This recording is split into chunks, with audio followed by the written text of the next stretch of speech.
Hi guys. So I'm gonna talk about Good Boy, the movie, real quick before I inevitably fall asleep. I wanted to get this review up before the month actually ends. Since my last video was about Courage the Cowardly Dog, I wanted to stay in the theme of dogs. So I really just want to go ahead and continue that theme there. Good Boy is a movie, 2025. It is directed by Ben Leonberg and written by Alex Cannon, Ben Leonberg, obviously, and also the producer was Carrie Fisher. This movie essentially follows a dog named Indy. The dog is watching the process of his owner, Todd, basically have failing health. So he's obviously diagnosed with something. You could already tell from the beginning he's really, really ill, and you do eventually find out what his illness is, and obviously it's very terminal. So Todd basically wants to go get some fresh air and start living in his grandfather's house. His grandpa had a dog as well named Bandit. So Bandit and Todd's grandpa, they lived on this particular plot of land, and then Todd took Indy to then go to that particular abandoned house, so that way he could start living in it as well. Basically, his whole thing was, okay, well, trying a new holistic approach to my illness. Maybe this will help me feel better. The fresh air will help me feel better. Todd was at some point checking in often with his sister, Vera, and they, you could tell that they love each other, but Todd is very, very sick, and he wants to sort of figure things out for himself. I guess it's kind of a thing of he doesn't want to feel harassed by people asking how he is all the time, so he goes to try and get some air basically out in the mountains. So there are a few themes here that we do touch on, but obviously the most surface level one is going to be about death. Whether we are involved in it or whether we are actually watching the process of someone actually die, it's an unbeatable force. Okay, it's something that you can't run away from it. It's going to happen regardless. So it doesn't really matter. As much as you try to do, death is going to be inevitable for all.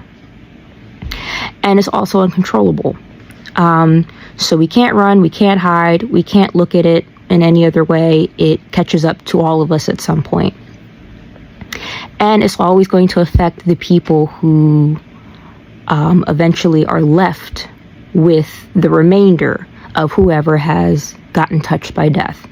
Okay, so there was a really, really big theme that was talked about in a couple of different groups that I was looking at who went over, their thoughts about the movie.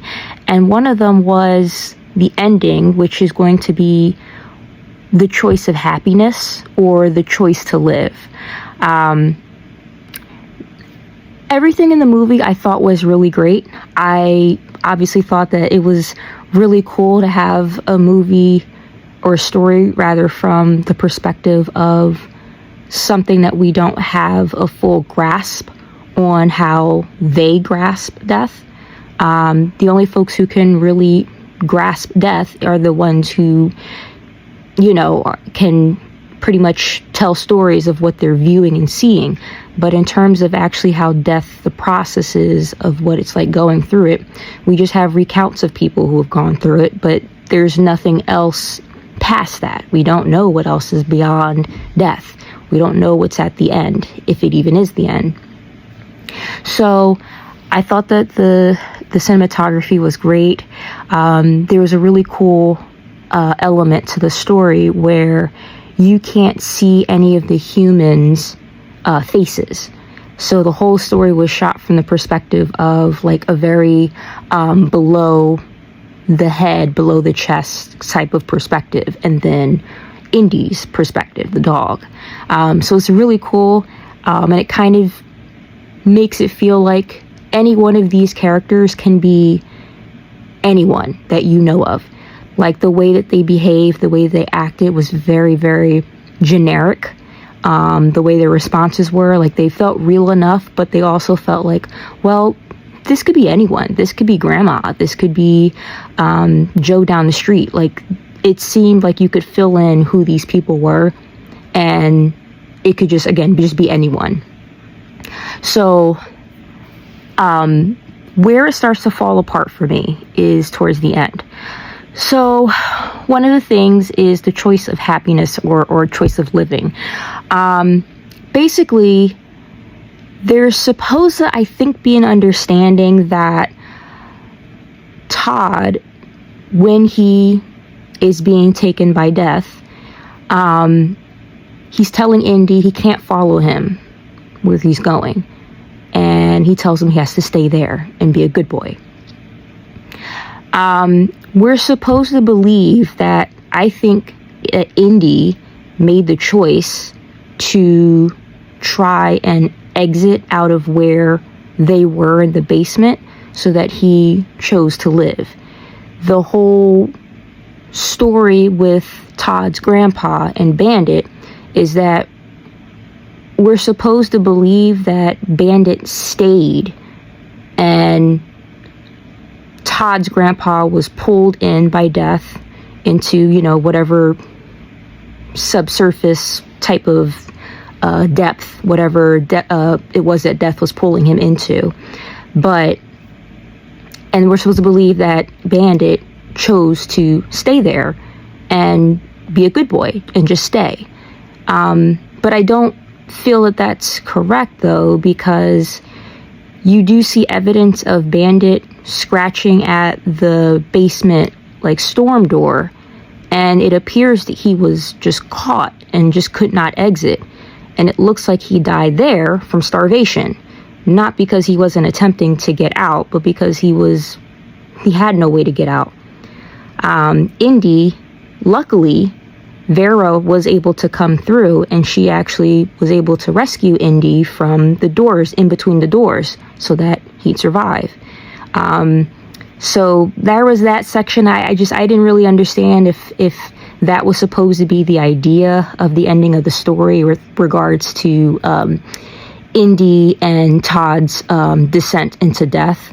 I don't know if that was supposed to be the interpretation of it, but it didn't really make a whole lot of sense to me, that particular part, trying to parallel Bandit and Indy in terms of their responses to their owners being taken away by death of some nature. There are a couple other things too. There's the idea that death was not attempting to take Indy. It was just that he was in the pathway of its effect. I thought that was a pretty interesting concept. And also just the reactions of Todd as he's getting sicker and sicker, and he's kind of treating Indy pretty shitty. I felt that without him having a face, that made me hate him. But then when towards the end, when he does die, and then you do eventually now see his face, it gives him sort of a personality as like, this guy is going through a lot, and he's just taking it out on Indy, and it's not fair, it's not right, but he is descending into, he's falling apart. And yes, Indy was doing everything he could to try and, I guess, save him from death, but in the end of the day, death catches up to us all. So he wasn't intentionally trying to be mean to Indy. It was just a thing of he was scared and he was dying. So yeah, just a few thoughts about that. Again, I liked the rest of the movie. It was just the ending interpretation that really had me kind of questioning. I wasn't really sure about how that was supposed to be interpreted. But if anyone else has any other interpretations of the end, please feel free to comment, let me know. What did you think about the actual movie, was it good? I thought it was, for its kind, it was actually pretty decent. But because of the ending, I might have to just give it a slightly lower grade. So instead of like a B, I might give it a C+. But again, valiant effort. I really enjoyed it. I just kind of wish that I had a little bit more understanding and confirmation with the ending. But beyond that, I thought it was a great movie. So great job, guys. All right, see you next time. Bye.